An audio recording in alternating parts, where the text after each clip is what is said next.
नमस्कार. Cook with Sneha लांबरेमध्ये तुम्हा सर्वांचे अगदी मनापासून स्वागत आहे. आज मी तुम्हाला आखाड तळून काढण्यासाठी गुळाच्या खुसखुशीत पुऱ्या तयार करून दाखवणार आहे.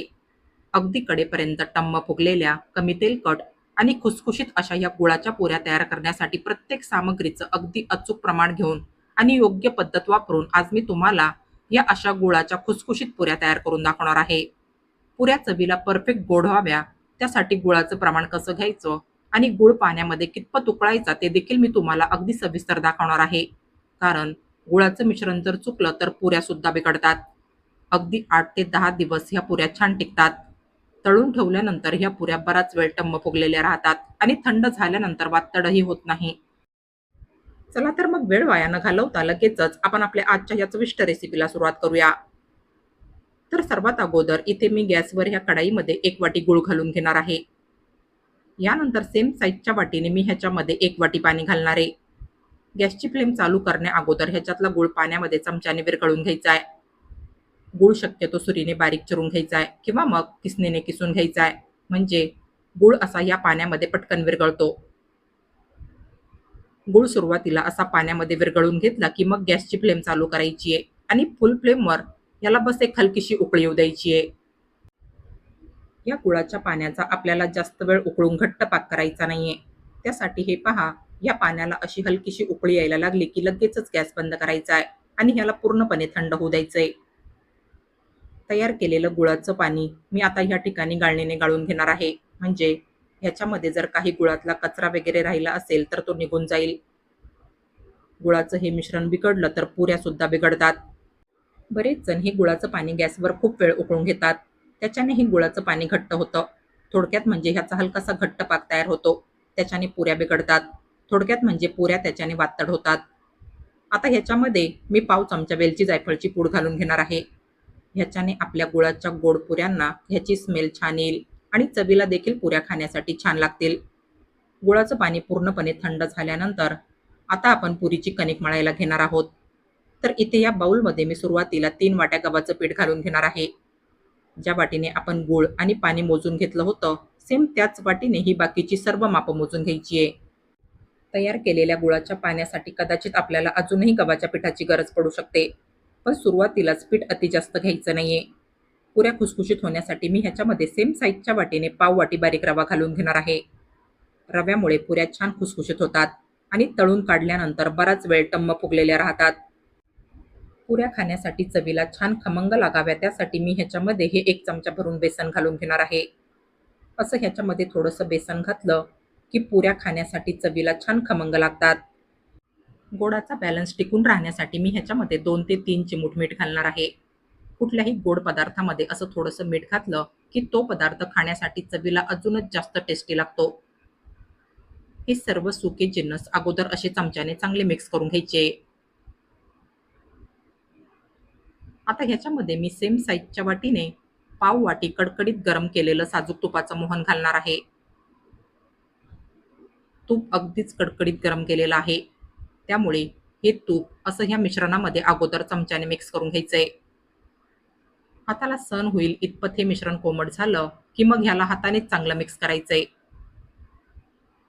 साजूक तुपाचं मोहन असं ह्या पिठामध्ये हाताने चांगल्या प्रकारे मिक्स करून घ्यायचंय. ह्याच्याने आपल्या पुऱ्या फारच खुसखुशीत बनून तयार होतील. साजूक तुपाऐवजी तुम्ही तेलाचा सुद्धा वापर करू शकता. पण ह्या साजूक तुपाचा सुगंध गोड पुऱ्यांना फारच छान येतो. हे पहा, ह्याला असं मुठीत दाबलं की ह्याचा मुटका तयार झाला पाहिजे आणि हलक्या हाताने हा मुटका तुटला पाहिजे. ह्याचाच अर्थ असा की साजूक तुपाचं मोहन आपल्या ह्या मिश्रणाला अगदी परफेक्ट आणि व्यवस्थित लागलंय. यानंतर आता ह्याच्यामध्ये आपण तयार केलेलं गुळाचं पाणी घालून ह्याला मळून घेणार आहोत. लक्षात ठेवा, गुळाचं पाणी हे पूर्णपणे थंड झालेलं असलं पाहिजे. गरम पाण्याने हे पीठ मळलं तर ह्याला चिकटपणा येईल. तर असं थोडं थोडं गुळाचं पाणी ह्याच्यामध्ये घालून ह्याला मळत राहायचंय. माझं गुळाचं पाणी शिल्लक राहिलंय. तर पुन्हा मी ह्याच्यामध्ये 1 वाटी गव्हाचं पीठ घालून घेणार आहे.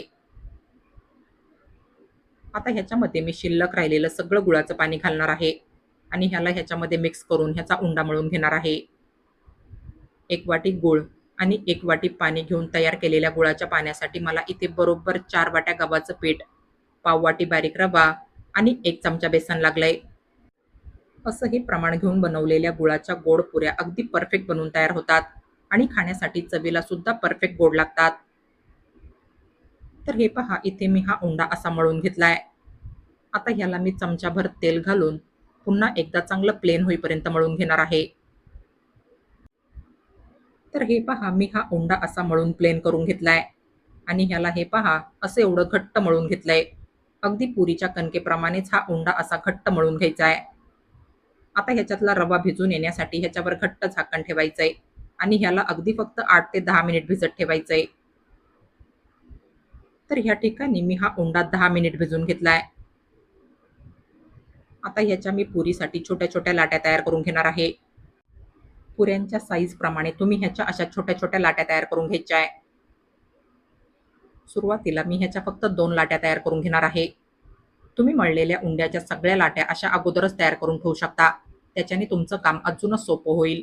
तुमच्या पुऱ्या त्याच्याने अगदी फटाफट लाटून होतील. किंवा मग तुम्ही चपातीप्रमाणे मोठे मोठे उंडे तयार करून त्याची मोठी पोळी लाटून घ्यायची आहे आणि त्या पोळीच्या ग्लासच्या साह्याने छोट्या छोट्या पुऱ्या कट करून घ्यायच्या आहे. तुम्हाला जसं सोपं वाटत असेल तसं तुम्ही ह्या पुऱ्या लाटून घेऊ शकता. या पुऱ्या लाटण्यासाठी तसं तर सुक्या पिठाची किंवा मग तेलाची आवश्यकता अजिबात नाही पडत.